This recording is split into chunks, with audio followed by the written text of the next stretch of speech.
Good morning, children. In the last video, I have taught you regarding the goals of Planning Commission.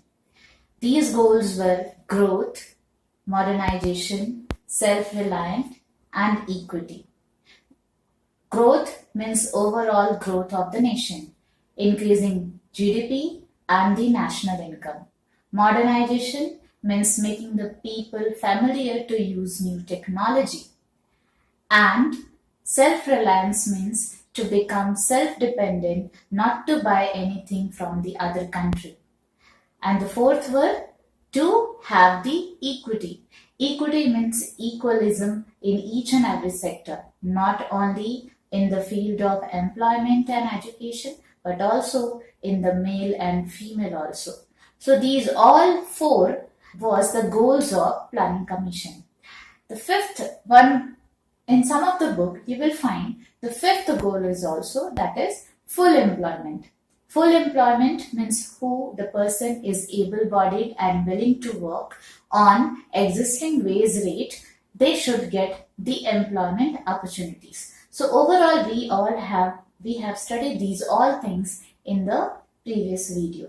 Today I am going to tell you how these plans were executed and in the different occupational sector, how we have implemented. So as we all have understood that the first 5-year plans was implemented in the year 1951, 1st April till 31st March 1956, means for 5 years. So total 7 5-year plans were launched, means from the period 1950 to 1990, there were total 7 5-year plans. And between these 7 5-year plans, what reforms and measures we have taken, we are going to discuss in today's video.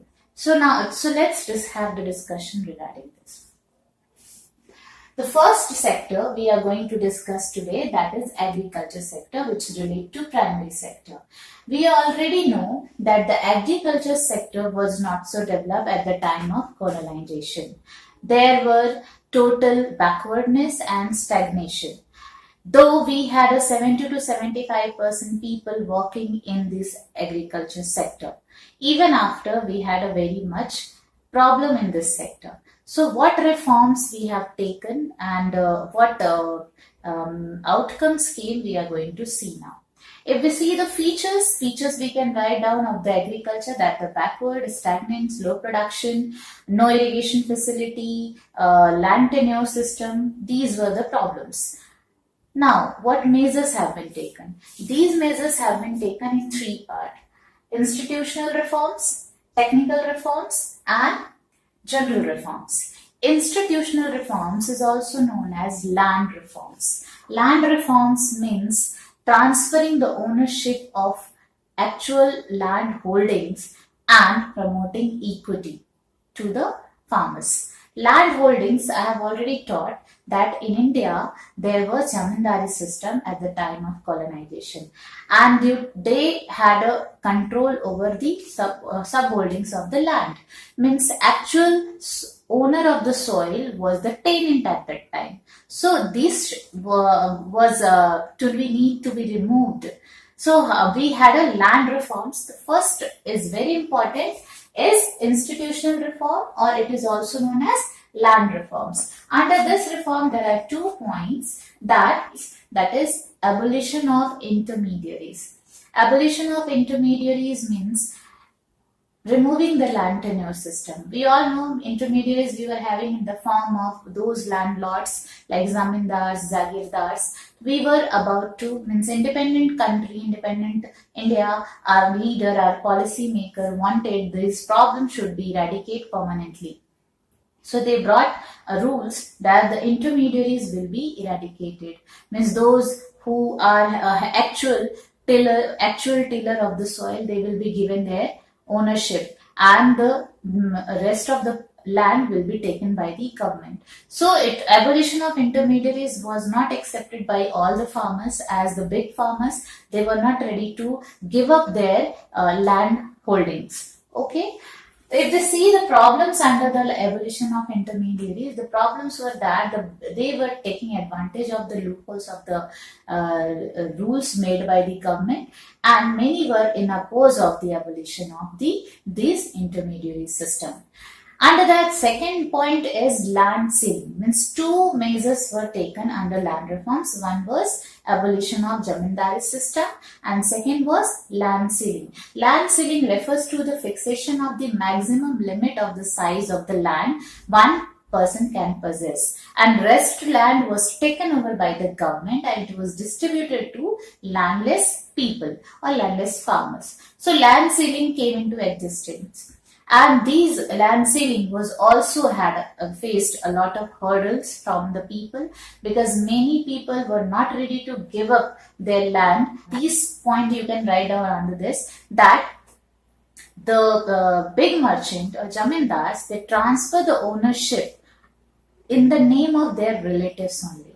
So they were showing that these land is the name of the different person. So these person can possess the land holdings. So it was the taken benefit of the loopholes of the system of land ceiling. Second, many people were not in favor of the land ceiling, so they delayed in an implementation of this rule in the country. Even they had not disclosed their names, they had not disclosed the property details. So these were the problems faced in the institutional reforms. If they see the conclusion of the land ceiling, that only in two states it was successfully completed, that was Kerala and the West Bengal. In these two states, this land ceiling was successfully implemented because of the government intensive effort, but the rest of the state has no such kind of successfulness. Now we are coming towards the next reform, that is called technical reforms. Under technical reforms, as name is totally clear, that we wanted to bring the technological improvement in the agriculture sector, which it was lacking. So in this era, there was an introduction of green revolution. There was an introduction of some different kind of seeds, some different kind of fertilizers. So this, all the problems which we were having in agriculture at the time of and before independence, these all problems solved by the introduction of green revolution. How it's solved? Green revolution, let's understand first green revolution, how it is implemented. Green revolution refers to increasing the productivity by using of high yield variety of seeds of food grains. Okay, here one very important invention was high yield variety seeds, means HYV seeds. These seeds were increasing the production capacity to multiple times. So it was a big introduction, big invention for the farmers. It was boon for the farmers. It started in the mid 1960 to 1970. The first phase of green revolution was there, and during this phase it started only in few states like Tamil Nadu, Punjab, Haryana and Maharashtra, and it was implemented only in two crops, wheat and rice. Okay, the second stage was in between mid 1970 to mid 1980. During this phase, the green revolution was implemented to rest part of the country, means all part of the country, and also in multiple crops. Okay, so now we are going to discuss about the achievements, means advantages, and the shortcomings, means disadvantages of the green revolution. The first advantage is commercialization.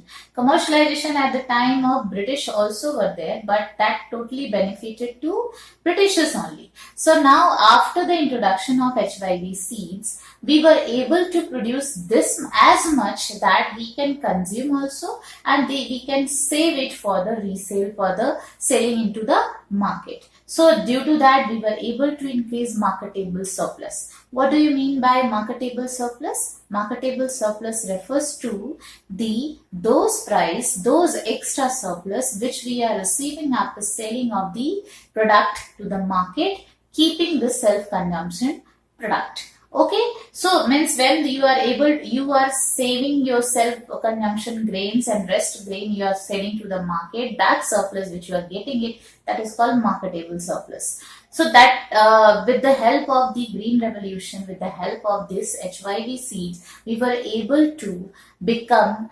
commercialized in agriculture sector also. Now the farmers were able to consume, and the two types of farming were there: subsistence farming and commercial farming. Subsistence farming is for the food, those food grains which we were consuming, which were for the self-consumption, and the commercial farming for those crops which is demanded in the market so that they can sell it out and earn more profit. So in this way, commercialization has a lot of benefit by the introduction of green revolution. If we talk about the second advantage, with the help of the green revolution, what happened? There was increase in the production and productivity. Production and productivity, how it enhances, as I told, HYV seeds were having the capacity to multiple times increasing the production. Means earlier, suppose we were producing 20 ton of wheat. Now with the use of the HYV seed, we were able to produce to multiple times, means 2000 ton around. So in this way, we were able to increase our production as well as productivity. Production means output were increasing and productivity of labor were also increasing. So this was the benefit. If we talk about the third benefit, was due to increase in production and productivity, what happened? Income of people also increased. So we can have the third benefit, it increased the income of the people, income of the farmers, income of the nation also, because we were now able to produce much output, so we were able to gain more income. So this is the another benefit. And fourth benefit, we can say with the green revolution we had a full employment. We can say it increased the employment opportunities in the country. Now people were interested to work into the primary sector as it was profitable. So it created employment opportunities along with the agriculture farming activity. There was some non-farming activity also flourished into the country. Fifth feature, it provided self-sufficiency. Self-sufficiency means again it's related to self-reliance.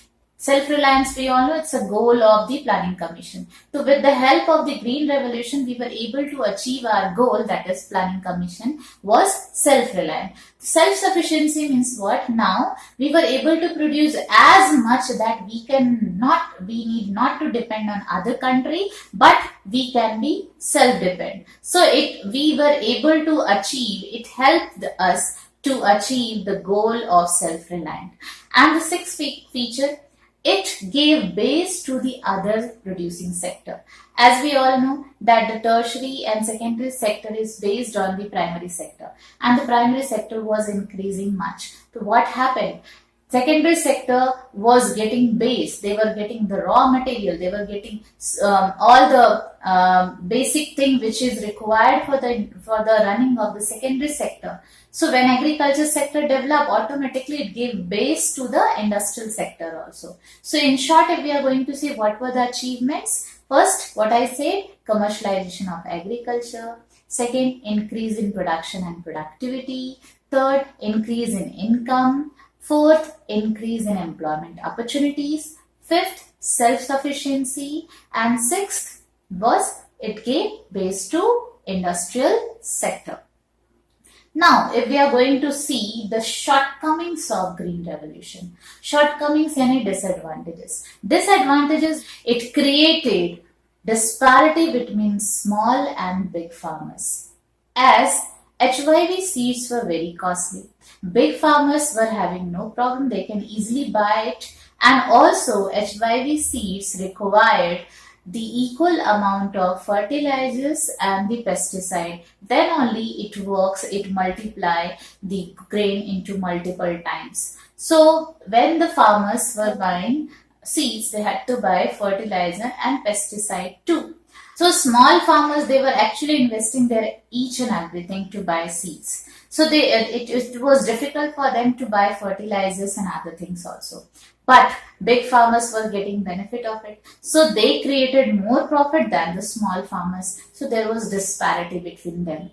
Second problem was that these HYV seeds were prone to attract pests. So there was a problem of controlling these pests. Though government later on established institute to control it, but that time small farmers were facing problem because of pest attack. Now, third problem we can see that it was only applied, means HYV seed implemented in limited crop only, not in all crops. In the second phase, we have seen that the multiple crops it was now discovered. But earlier it was implemented only in few crops. So that also was not attracted by many farmers were not attracted by this green revolution. Fourth disadvantage that was very important is the regional disparity. It increased regional disparity. Here regional disparity how means initially it was implemented in few states only, and these few states were very affluent. So here like Punjab, Haryana, Maharashtra, Tamil Nadu, these states were having much money, so they flourished properly, they developed properly, but the rest part of the government was not able to implement in correct way and was also not having this much money to buy and invest their money into the HYV seeds, fertilizers and pesticide. So because of that, some part of the area were developed properly and most part of the area were not developed. This created regional disparity. But later on, if we study, later on we get to know that regional disparity was reduced after the discussion of the government and policy maker. They started providing loan to the farmers. They started providing loan for the subsidized fertilizers, and also the institute was set up, established to control the pest attacks. If we see the conclusion overall, that green revolution was benefited or not, so we can say yes, it was benefited to all equally, small farmers and big farmers also, because small farmers initially they had the problem, but the later on the overall conclusion it came that the small farmers and the big farmers they have an equal benefit. So it was merely beneficial for the agriculture sector and also country like India. Here one question always come, subsidy you may have heard 2 to 3 times are used. What is subsidy? Subsidy is the price of the input which is lower than the market price. That is called subsidy, means providing kind of discount to the people to buy any kind of technology, seeds or whatever lower than the market price. So here always question is being asked whether we should provide subsidy or not. It is debatable question and it always come also. This is very important one. We should provide subsidies or not. If we say yes, we should provide subsidies. Why? Because it encourages people to accept to be the habitual of the new technology. It encourages the small farmers to produce those commodities. It helps the nation also to flourish, to develop, and we can have the regional equality also, and it also reduces the income inequality. So we should provide subsidy to the small farmers and to the needy people. Now why we should not provide? As we are providing subsidy, people are morally able to adopt those technology. When they are mostly adopting those technology and being familiar, being able to use to these technology and other seeds and all, so they need not to give any kind of subsidy, as it is more beneficial to the big farmers also. Like once you have been given subsidy and you purchase those technology, now you are able to use to those, you are able to adopt those technology, or you have been so much rich by using those technology and now you need not to have the subsidy, but government is continuously giving you subsidy. Why is it so required? So it should be stopped by not to give the subsidy to every time. And second, we are not able to find out the who is poorer one and who is the richer one. In India, there are always, we used to be in the search of loopholes. So it is also suggested to the government that we should not provide subsidies to. So overall, if you think about it, it's a totally debatable question. We can write answer either in yes or no. Both the point we have to discuss. If the question will be, we should give subsidies or not. We will have to write both point, negative and positive. Now the third reforms. Third reform was general reform. This is also known as other reforms. Under that, it was decided that there was another problems like lack of irrigation facility. So government policymaker decided to provide irrigation facility, infrastructure facility like roads, transport and all. Market facilities means there was no any organized market, so we had to develop organized market also. In short, if we see those, every kind of required thing which is related to the agriculture, that will comes under general reforms. Providing loan facility. So these all will come under general reforms. Overall, if we see, today's topic was like agriculture sector reforms. So here we have seen that in the three forms reforms were taken, measures were taken to control the agriculture sector. That was land reforms, means the institutional reforms, then technical reforms, mean green revolution reforms, and other reforms. So this was the changes in agriculture sector.